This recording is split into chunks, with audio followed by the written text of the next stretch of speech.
Hi, I'm Rick Harsh, author and chief editor, founder of Corona Samizdat. Corona Samizdat. Check it on the.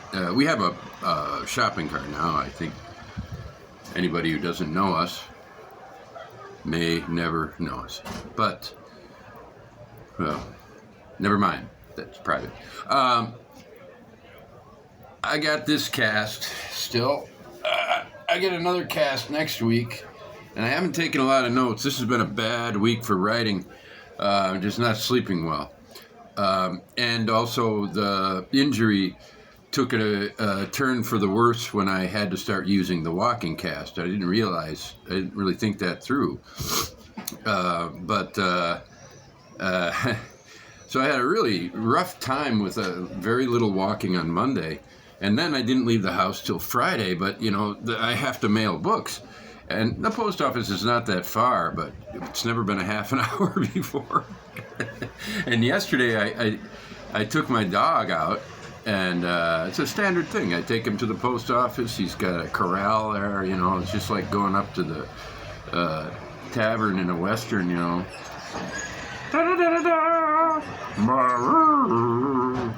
And so I need a shave, I know.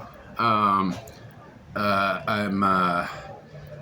have to carry a lot of stuff, so I'm using this vest, but it's too warm for this vest. This is not a summer vest, so now I'm going with my 100% solid muscle man frame in this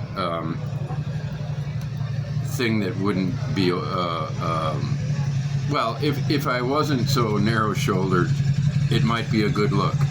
As it is, fuck it, let them laugh. Let them laugh. But I wanted to update you on what's going on with Corona Samizdat, largely because we're missing our deadline for the Cactus Boots Gold and the Miller book. And the thing is, it's not even in our hands right now. The Buffalo gang, we'll never know how late they would have been. It might have been one day if there was a real need. But the thing is, the incredible inserts that they made that are going to go in each book were sent by fast post at some expense. It's not a big box, but it's got 100 packs. And it's not that heavy. And yet it's already 2 weeks late. And I'm beginning to get concerned because it would be quite an expense to have to send them on top of the books. We can't get book rate for it. I don't think, but maybe no, I don't know. I'll have to see what happens. But that's a bit of a crisis, only in terms of time, because 2 weeks, even a month late is not uncommon in the book world. So it's not that so much as we have other things going on. And this is such a grand event. The gold cover, the inserts they made, a new series of drawings by Jeff Walton, which are, I've only seen a few, but God, that guy is so talented. I mean, he gets the idea into the most visually stunning drawings. One of them is David Miller, the author, on a stick. Miller on a stick. It's going to be a patch, a t-shirt, I don't know. Miller on a stick. They're helping me pay back one of my greatest professors and a brilliant, wonderful human being, David Miller, professor. Lives in La Crosse, Wisconsin. And, sorry about the cigarette. Yesterday it started to get away from me. But I hope it can't get into your lungs from here. So, that is great. But it forced me to put back the publication of 3 Canadians, Jeff Bursey's book of criticism. That is going to be a stunner. And then Lee Thompson and Nick Voro, who are going to surprise people. Why don't we know about these people? Well, Nick, because it's his first novel.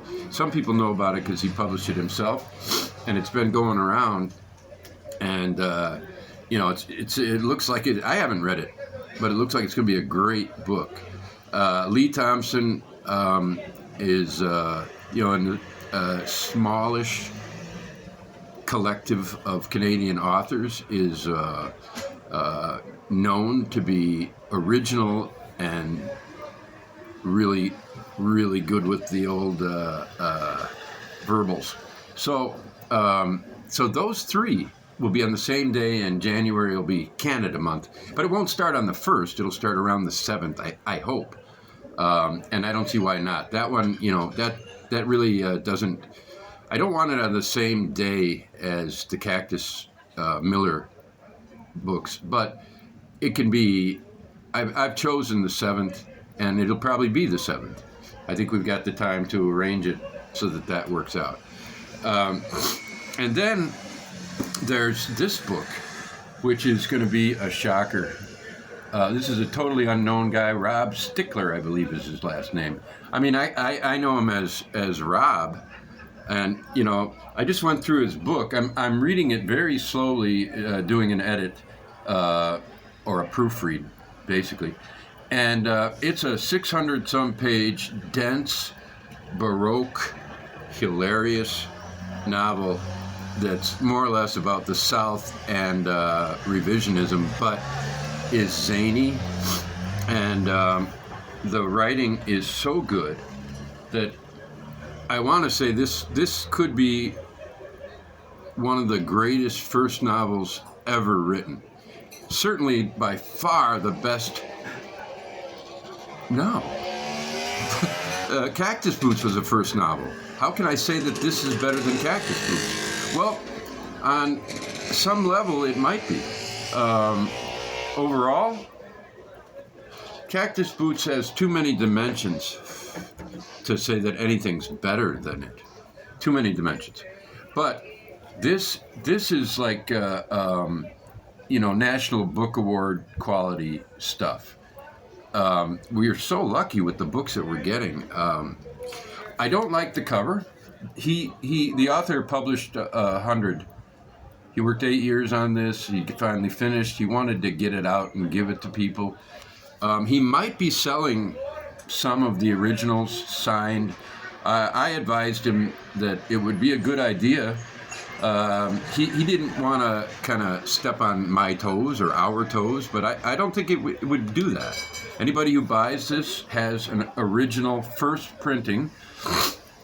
Just because he paid for it himself doesn't mean it's not a first printing. So ours will be coming out in July. And we have a really interesting... Oh! If everything works out, the one book of mine that we don't... that we've never published, there's 2 that we don't own. I don't own... or I didn't own this, Voices After Evelyn. You can see Chris Villa. Chris Villa did a really precipient review of this book about 2 years ago, I think. Yeah, and it's one of the best covers you'll ever find. There's one out now that's similar to this, but this preceded it. Jason Snyder of Staten Island, brilliant guy. And then in the next month, after. This is our big book for July. Our big book in August is going to be published in Spanish, the original Spanish, and along with another book, both from Bogota, Colombia. And what we want to do is just something that, there's a real problem with translations. It's just like getting an agent, getting a big publisher, Simon & Schuster maybe. Only a few. It's an unfair and ugly sort of competition, and yet because of the inequality between writers and the, mediocre writers can make millions, and the best writers on the planet, the best writers of all time, can get nothing. Well, if you're in Bogota, you can be happy with your situation as a person in a relatively poor country that maybe gets a lot of regard and respect. But there's probably for most a real temptation to try to get translated into English. But translations are hard to come by. Translators aren't paid well. And so part of what we're doing is a drive in favor of, trying to get these books translated, and more attention to the problem that writers and translators have, getting work, getting paid properly for their work, and so on. And that's a pretty damn good thing for a press. The lineup I just gave you of what's to come. Yet, when it comes down to it, historically, the next thing we're going to publish may be the most significant in a way.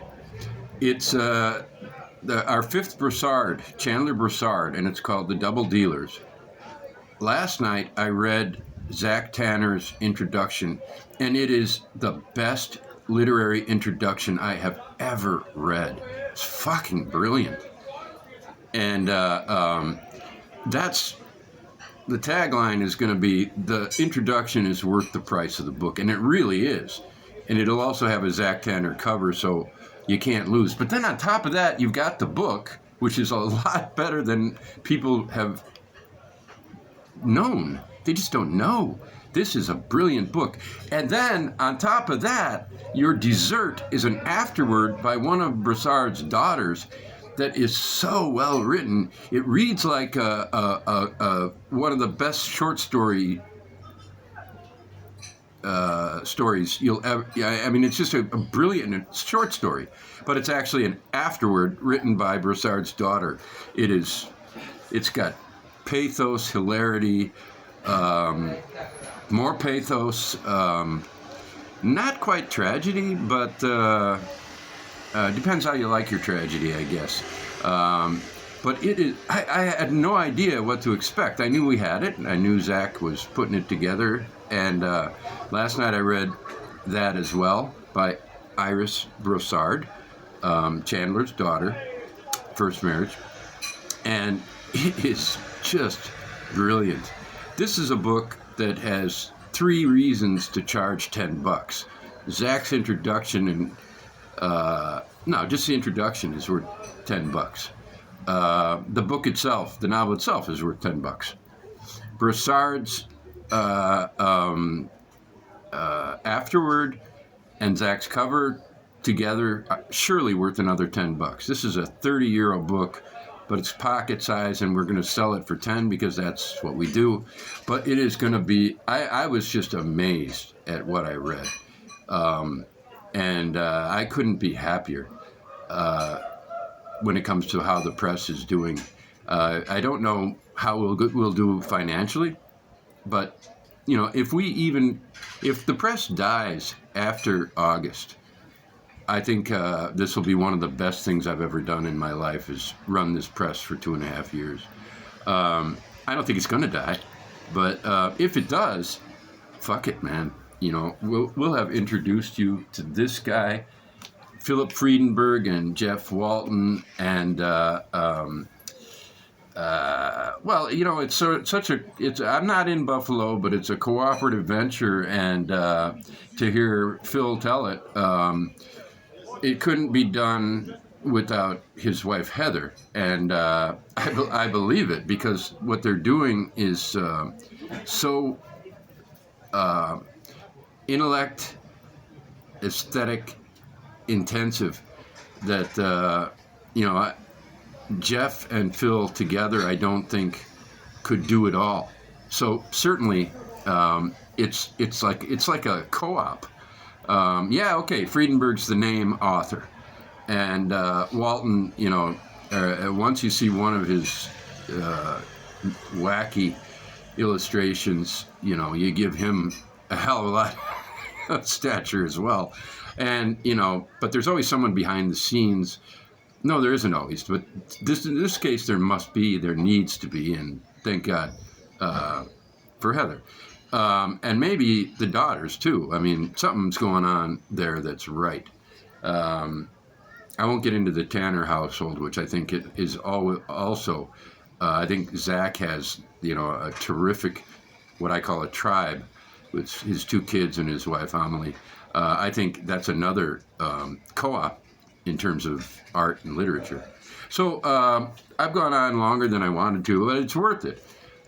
Look for sometime next week. I hope we will have the Broussard. And I think Wednesday would be the latest if everything goes well with the printer. So thank you for tuning in, and thank me for tuning out. Bye.